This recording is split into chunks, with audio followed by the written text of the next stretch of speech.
নমস্কার বন্ধুরা, মানবীর রান্নাঘরে আপনাদের সবাইকে স্বাগত জানাই। আশা করি আপনারা সবাই ভালো আছেন। আমিও ভালো আছি। আজকে আমি শেয়ার করব শীষ পালংয়ের চচ্চড়ি।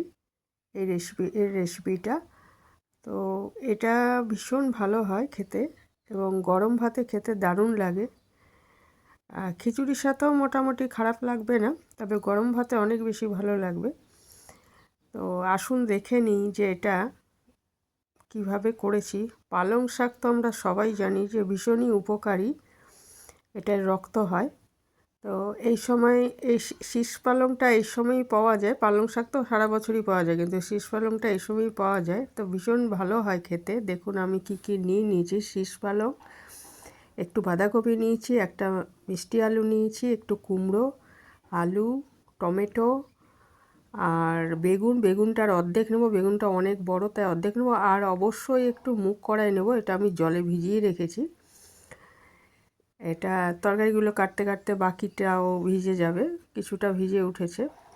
আর কাঁচা লঙ্কা লাগবে, ধনেপাতা লাগবে, এটা এখানে নেই। আর ইচ্ছে করলে শিম দিতে পারেন একটু। আমার শিমের বদলে আমি একটু বিন কড়াই দিয়েছি, বিন কড়াইটাও এখানে রাখা নেই। তো তরকারিগুলো সব আলাদা করে কেটে ধুয়ে রেখেছি। শাকটা আলাদা রাখতে হবে। তারপর একটা কড়াইতে 2 চামচ সর্ষের তেল গরম করে আমি বড়ি ভেজে নিচ্ছি। এই বড়িগুলো হচ্ছে সবজি দিয়ে তৈরি করা বড়ি। তো বিউলির ডালের করা, কিন্তু সবজি দিয়ে করা। আর ওই কালোটা কি বড়ি আমি ঠিক জানি না, একজন আসলে দিয়েছে। তো যাই হোক, দুটো বড়ি খেতে খুব ভালো ছিল। তো সেই বড়িটা ভেজে নিয়ে তারপরে ওর মধ্যেই আরেকটু তেল দিয়ে আমি ফোড়ন হিসেবে দিয়ে দিচ্ছি 2টো শুকনো লঙ্কা, আর একটু 5 ফোড়ন দিচ্ছি, একটু বেশি করেই দেবো, 1 চামচ মতো দিয়েছি, তাহলে ভালো লাগবে খেতে। আর হচ্ছে তেজপাতা দিয়েছি, আর আঁচটা একটু কমিয়ে রেখেছি। আর 5 ফোড়ন কিন্তু পুড়ে গেলে তিতো হয়ে যায়, কাজেই ভাজা হয়ে গেলেই, এটা খুব বেশি ভাজবো না আর কি। তো একটু মোটামুটি ভাজা হয়ে গেলে এর মধ্যে আমি সবজিগুলো দিয়ে দিচ্ছি। সবজিগুলো আমি আলাদা কেটে রেখেছি, আর পালং শাকটা আলাদা কেটে রেখেছি।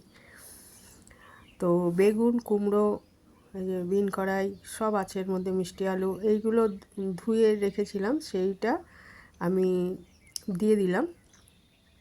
আর দিয়ে দিলাম একটু হলুদ, আর হচ্ছে একটু নুন দিয়ে দেবো পরিমাণ মতো, মানে প্রায় 1 চামচ মতো নুন দিয়েছি আমি। আর আরেকটা কথা হচ্ছে যে আমি এখানে ওই একটা ইয়েটা দিতে ভুলে গেছি, ওই জন্য আশপাশে কড়াই বসিয়ে আমি ওটা আলাদা ভেজে নিচ্ছি। সেটা হচ্ছে একটু জিরে আদা বাটা। জিরে আদা বাটা না দিলেও চলবে, কিন্তু দিলে টেস্টটা একটু বেশি হবে। যে জিরে আদা বাটাটা আমি আলাদা একটা কড়াইতে একটু তৈরি করে নিয়েছি, দিয়ে আর সামান্য একটু শুকনো লঙ্কার গুঁড়ো দেওয়া ছিল। মেন কাঁচা লঙ্কাই রান্নাটা হবে, কাঁচা লঙ্কা দিয়ে দিয়েছি আমি কয়েকটা চিড়ে। দিয়ে এবার তরকারিগুলো একটু ভালো মতো তেলে সাঁতলে, তারপরে একটু সাঁতলানো হয়ে গেলে, আর রান্নাটা জল ব্যবহার হবে না, তরকারি থেকেই জল বেরোবে। আর এরপরে আমি ওই পালংগুলো, দেখুন পালং শাকগুলো ডাঁটাটাও আছে, আবার শীষটাও তো অবশ্যই থাকবে, শীষগুলো আলাদা থাকবে। আর পাতার থেকে এখানে ডাঁটা শীষটাই বেশি থাকে শীষ পালংয়ে। আর মুগ কড়াইগুলোও ওপরে দিয়ে দিলাম। মুগ কড়াই না থাকলে একটু এমনি মুগ ডালও দিতে পারেন, তো মুগ কড়াইটা বেশি ভালো লাগবে খেতে। দিয়ে এটা ভালো করে আমি আবার মিশিয়ে দিচ্ছি। আর এটা মিশিয়ে দেওয়ার পর ঢাকা দিয়ে আমি মিনিট 5 আগে এটা রান্না করে নেব। ঢাকা দিয়ে মিনিট 5 রান্না করে নিয়ে, তাহলে কী হবে, ওটা সেদ্ধও হবে অনেকটা এবং পরিমাণে খানিকটা কমে আসবে। তারপরে ঢাকাটা খুলে এটা একটু ওপরে নিচে করে দিয়ে এটা ভালো মতো আবার মিশিয়ে দিয়ে আমি একটু মিষ্টি দিয়ে দিলাম। মিষ্টি অবশ্যই একটু দেবেন, তাহলে ভালো লাগবে খেতে। তবে কম দিলেই হবে, কারণ মিষ্টি আলু দেওয়া রয়েছে, কুমড়ো দেওয়া রয়েছে, এগুলোও মিষ্টি, তো একটু মিষ্টি দিলে ভালো লাগবে আর কি। দিয়ে এটা আবার ভালো মতো নেড়ে চেড়ে মিশিয়ে দিয়ে এটাকে আবার ঢাকা দিয়ে মিনিট 8 রান্না করে নেব। এবং এই সময় আমি ভাজা বড়িগুলো একটু ভেঙে, কিছু আস্ত রেখেছি আর কিছু ভেঙে দিয়ে দিয়েছি এর মধ্যে।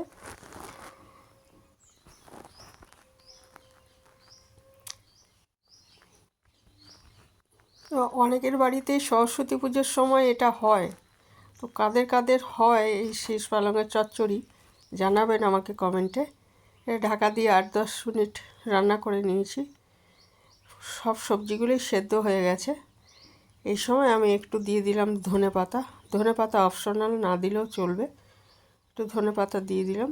দিয়ে এটা ভালো মতো নাড়াচাড়া করে তারপরে জলো ভাবটা যদি থাকে সেই ক্ষেত্রে একটু 1 চামচ আটা বা ময়দা দিয়ে একটু নেড়ে চেড়ে নিলে আমাদের সুস্বাদু শীষ পালঙের চচ্চড়ি রেডি খাওয়ার জন্য। তো খুব ভালো হয় খেতে, যারা বানান তারা জানেন, আর যারা এটা বানান না একবার বানিয়ে দেখতে পারেন, ভীষণ ভালো হয় খেতে। তো এই ছিল আমার আজকের রেসিপি, কেমন লেগেছে জানাবেন। আর আজ এখানেই শেষ করছি, ভালো থাকবেন সবাই। যারা এতক্ষণ দেখলেন তাদের অসংখ্য ধন্যবাদ। একটা লাইক দিয়ে দেবেন যদি ভালো লাগে ভিডিওটা, আর লাইকের থেকে কমেন্ট এখনও অনেক বেশি, লাইক দিতে ভুলে যান অনেক বন্ধুরা। তো শেষ করলাম এখানে।